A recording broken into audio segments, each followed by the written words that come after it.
Dito sa Papa Dudut Stories, ikaw ay hindi nag-iisa.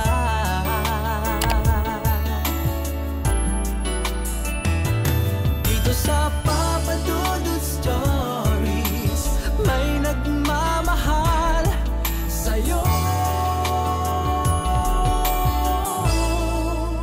Papa Dudut Stories. Papa Dudut Stories. Dear Papa Dudut, sa lahat po ng mga nakatutok ngayon, huwag pong kalimutan mag-like, mag-share at mag-subscribe. Maraming salamat po sa inyong lahat.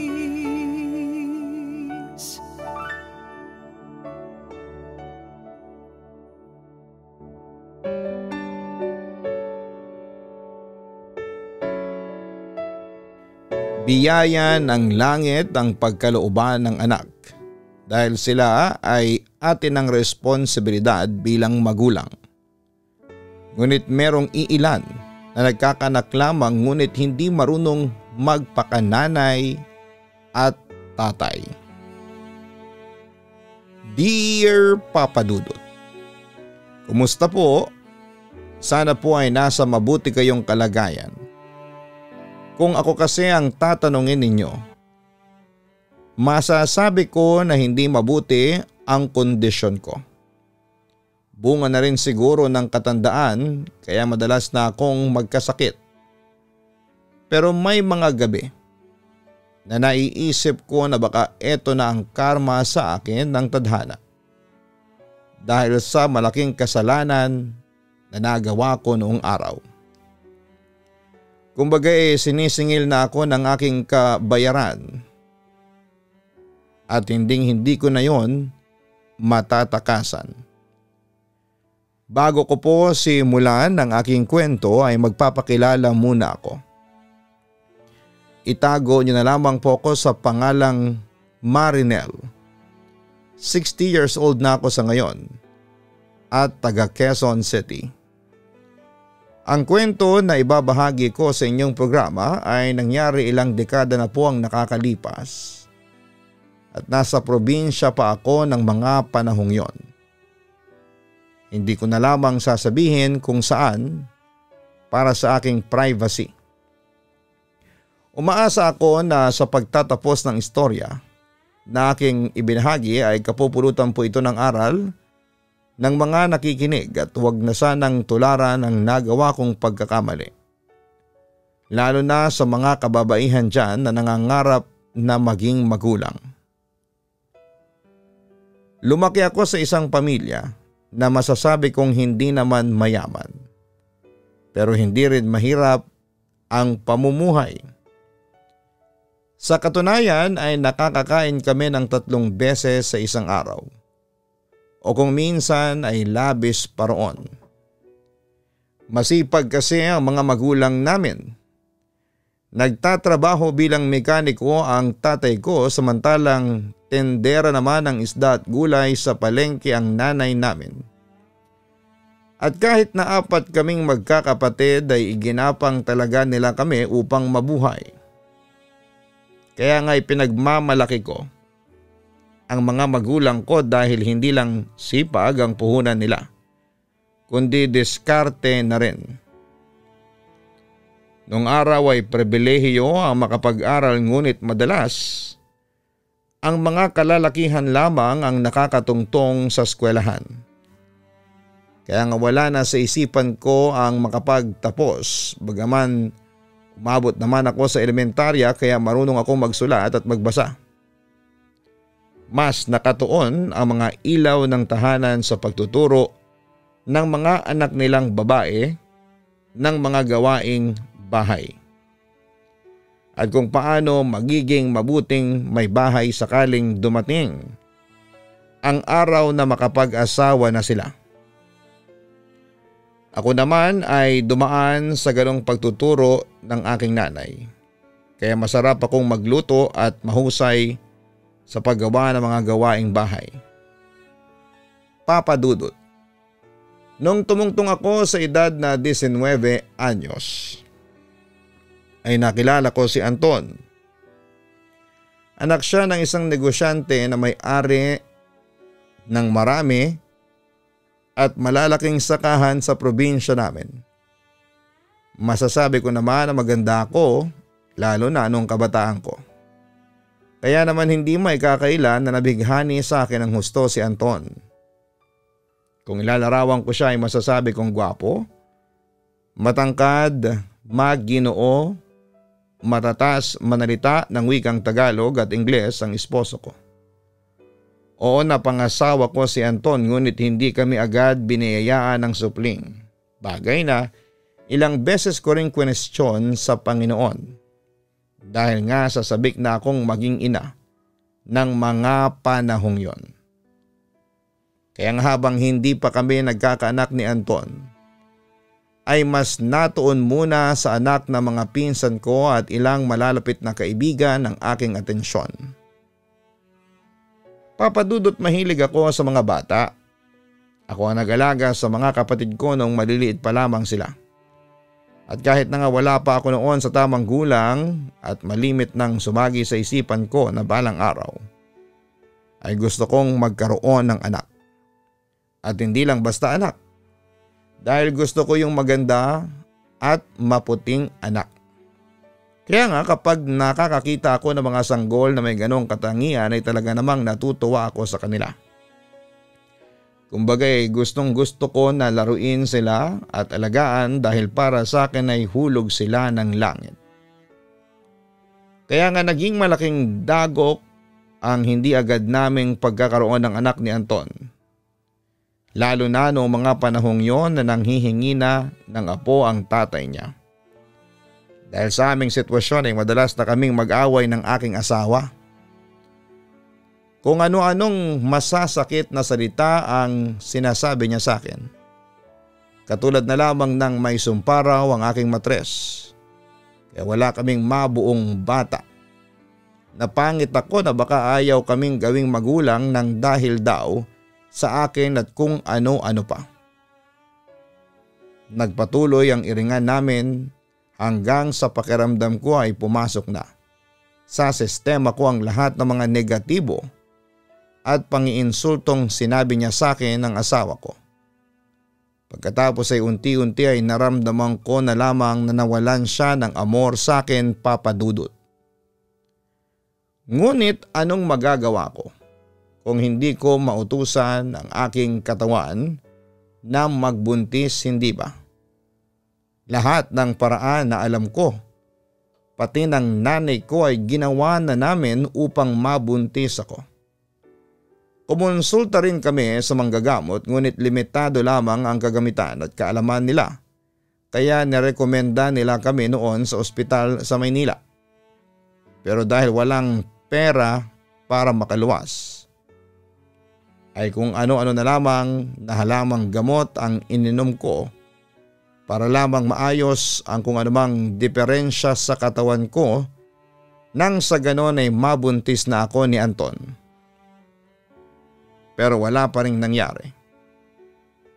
Papadudot sa halip na napansin ko na lamang na hindi na madalas umuwi noon sa aming bahay si Anton. May duda ako na nambababae na siya at wala namang ginagawang aksyon ng mga magulang niya.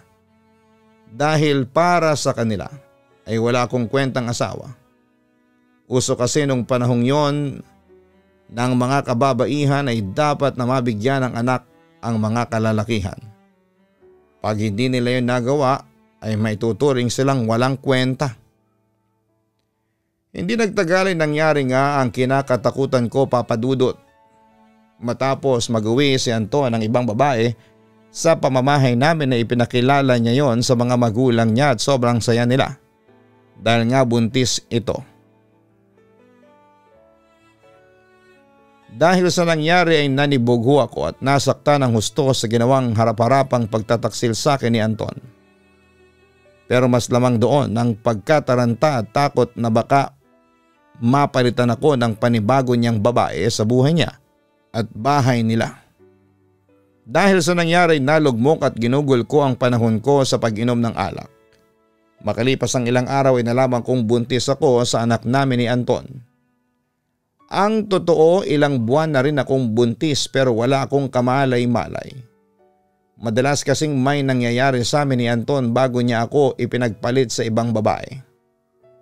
Minsan sa pilitan pa yon na para bang ginagahasan na niya ako.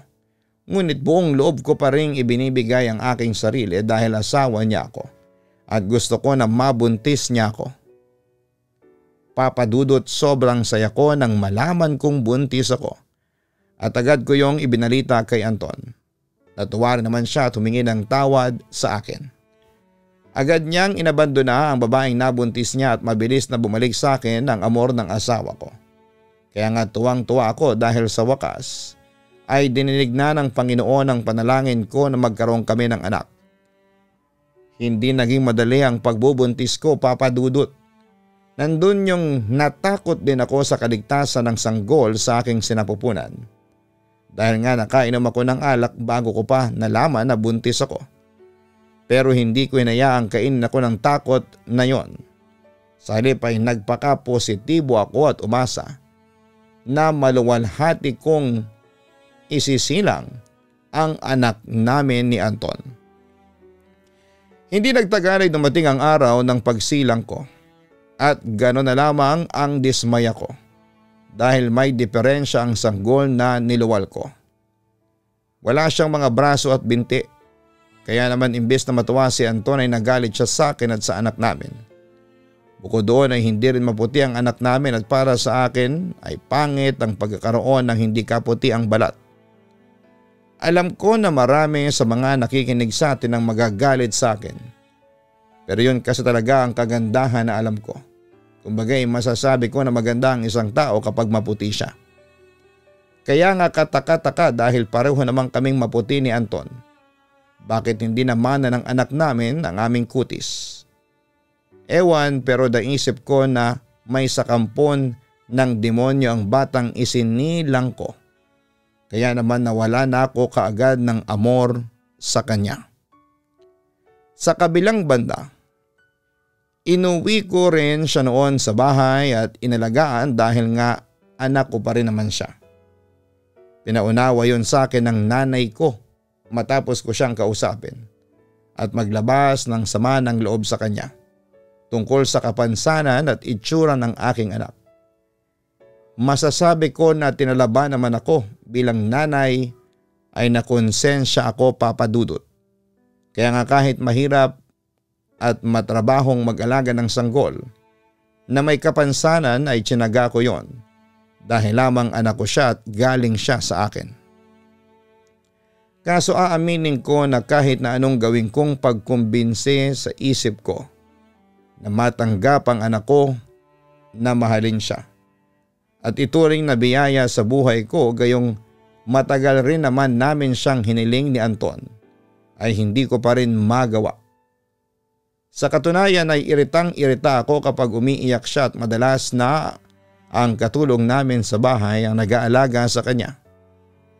Ang pinagkakaabalahan ko noon ay habulin si Anton at kumbinsihin siya na huwag akong iwanan dahil lamang binigyan ko siya ng abnormal na anak. Pero nabigo ako dahil hiniwalayan din ako ni Anton at pinalayas kami ng anak ko sa bahay nila. Dahil wala nga kaming mapuntahan ay umuwi kami sa bahay ng mga magulang ko, Papa Dudut. Sobrang lugmok ko ng mga panahong yon. Pakiramdam ko ay nawala sa akin ang lahat. Ang kaginhawahan ng buhay. Pangarap na makapunta sa Maynila at iba't ibang lugar. Pinakamamahal na asawa. Pero ang masahol doon ay naiwanan pa ako ng malaking responsibilidad sa aking balikat na buhayin at itaguyod ang may kapansanan kong anak. Para sa akin ay malaking kabiguan yon at sinisisi ko sa anak ko na wala namang kamalay-malay ang lahat. Sa katunayan ay dinangid sa kanaman ng mga magulang ko ang pagkawala ng aking gana na alagaan ng anak ko. Mas madalas pa nga napabayaan ko siya kesa intindihin. Buti na lamang talaga at nandyan ang nanay ko na may busilak na puso at malasakit para sa mga bata. Siya na ang nagsisilbing magulang sa aking anak na kung tutuusin ay kanya ng apo. Ano ba namang bata yan? Iyak ng iyak. Isang beses na reklamo ko nung walang tigil na umiiyak ang aking anak. Hindi niyo naman ako masisisi, masyado na akong narindi. Marinel, hindi mo man lang ba bubuhatin yung bata? Baka kabagin na yan, kakaiyak. Kargahin mo nga, utos sa akin ni nanay. Abala kasi siya noon sa paglalaba kaya hindi niya mabuhat ang anak ko. At ako lamang ang walang ginagawa noon pero tamad na tamad akong kargahin ang bata. Ayoko nga, nay. Pabayaan ko na lang siyang umiyak dyan para magkasakit na siya at mamatay. Walang pagdadalawang isip kung saan.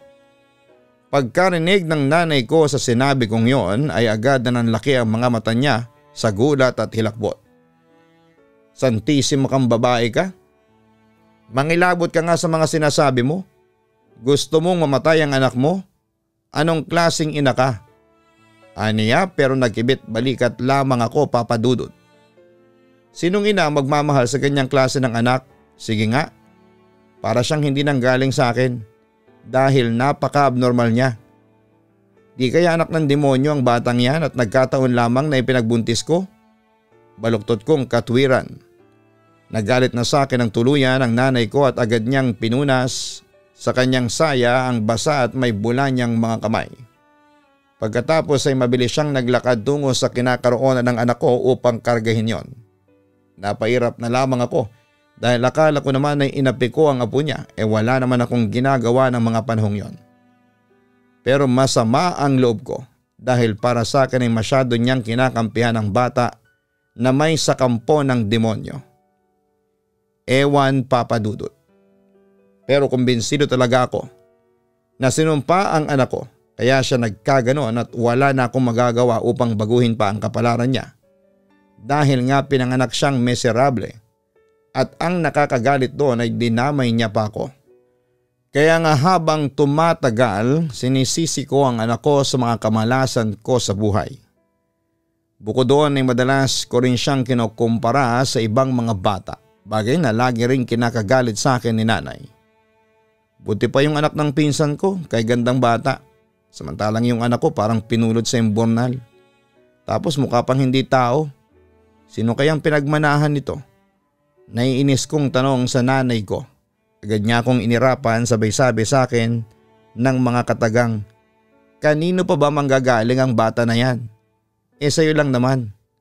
Ikaw ang nanay niyan kaya huwag ka na magsalita ng ganyan. Aniya na akala mo ay napakalaking kasalanan ang nagawa ko. Hindi naman niya naintindihan yan .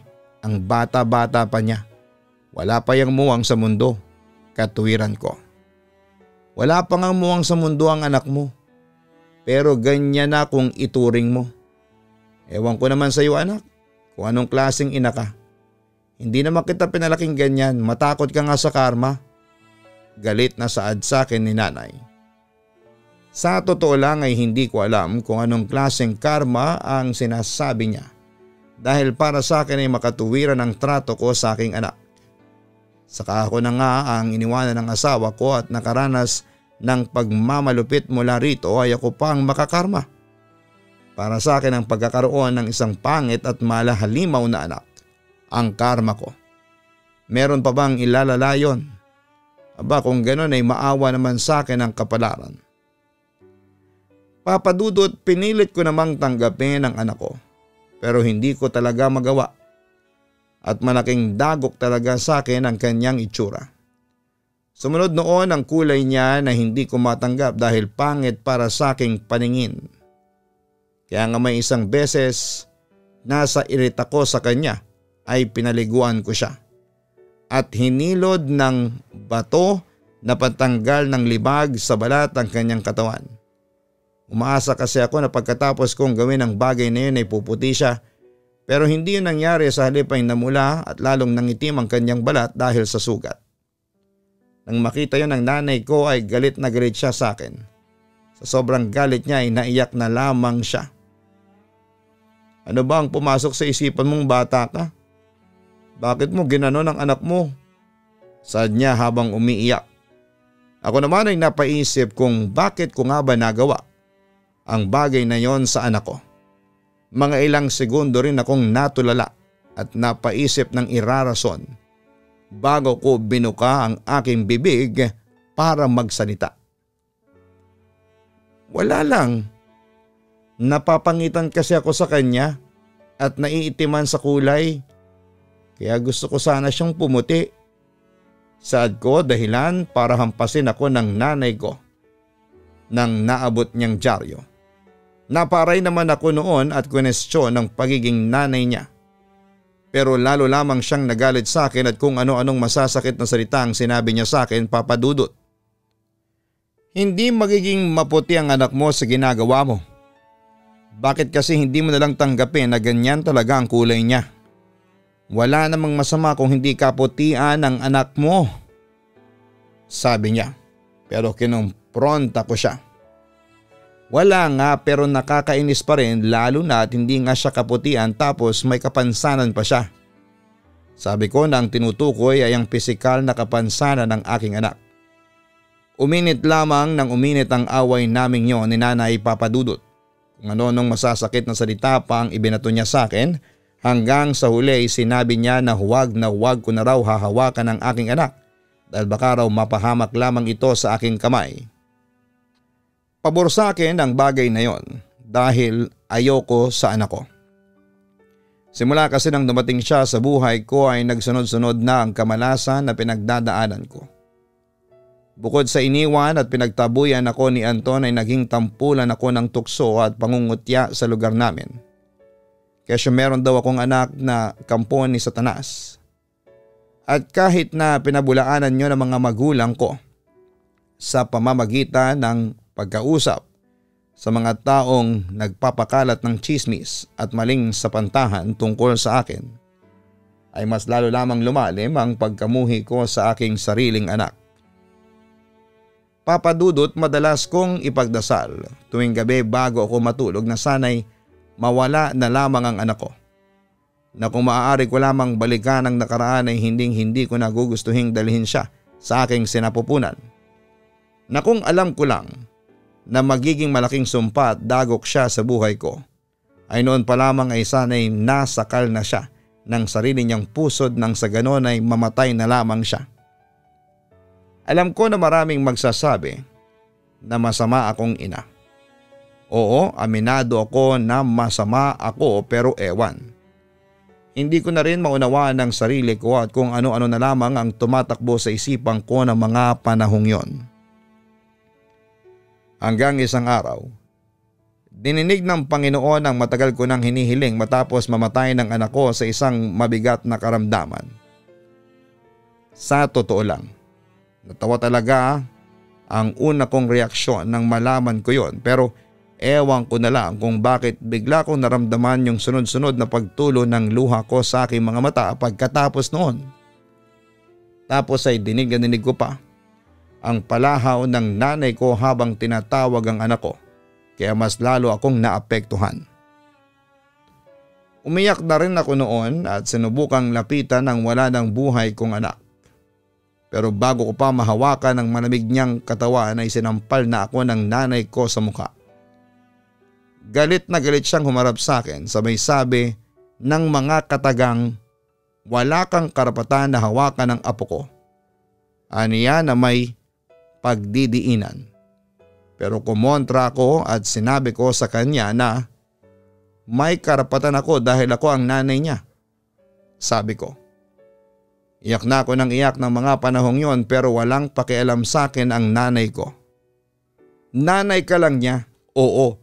Dahil sa iyo siya nanggaling pero kahit kailan ay hindi ka naman nagpakananay sa kanya. Mariin niyang saad. Doon ako natauhan. Pakiramdam ko ay binuhusan ako ng malamig na tubig.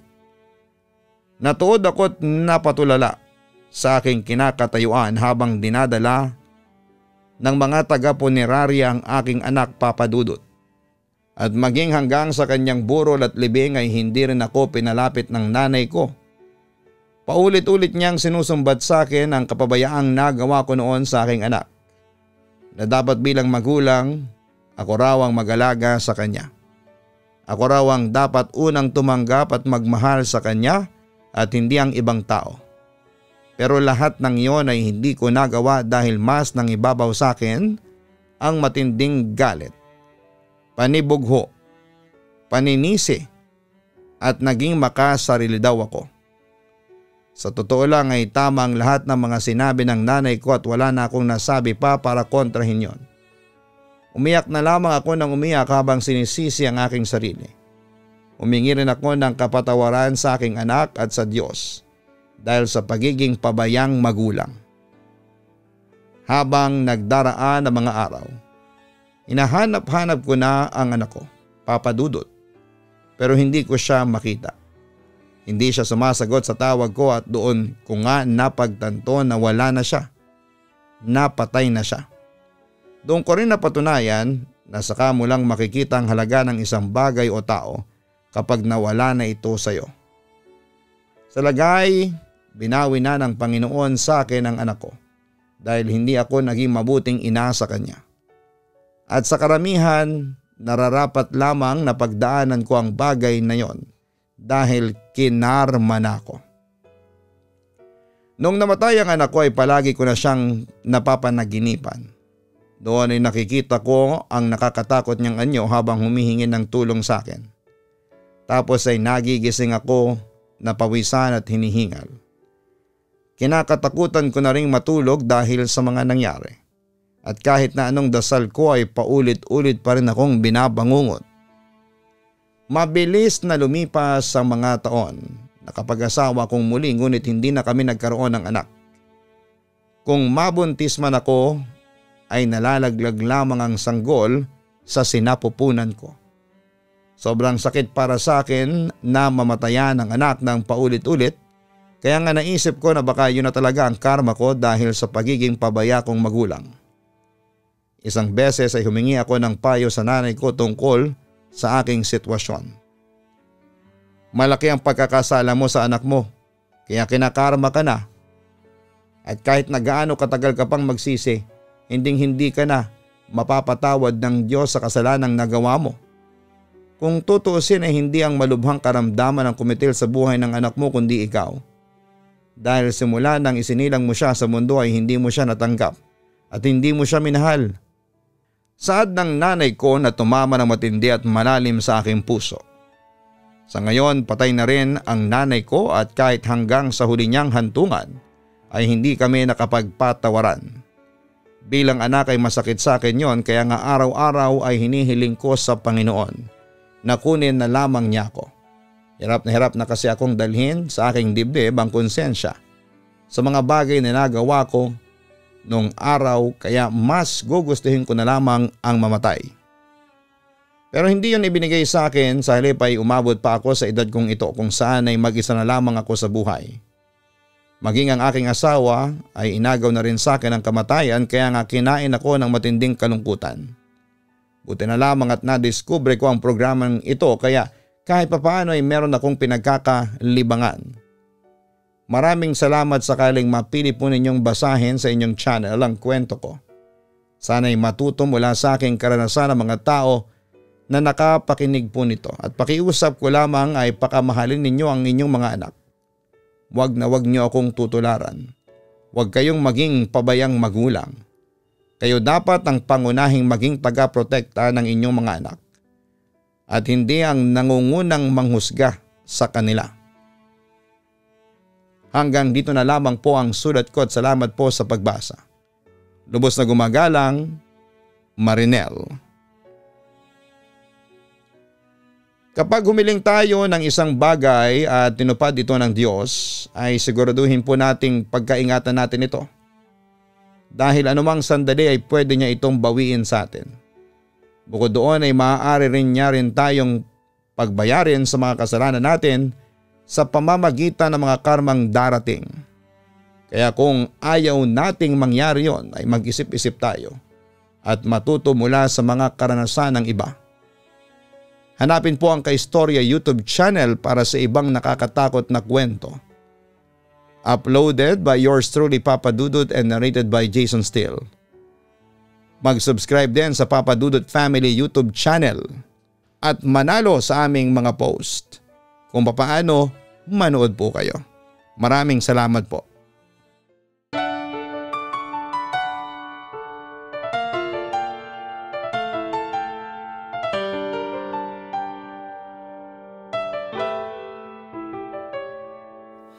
Ang buhay ay mahiwaga, laging may lungkot at saya. Sa Papa Dudut Stories, laging may karamay ka.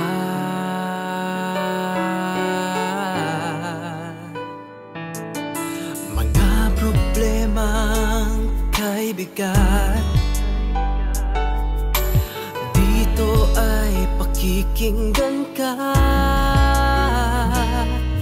Sa Papa Dudut Stories, kami ay iyong kasama.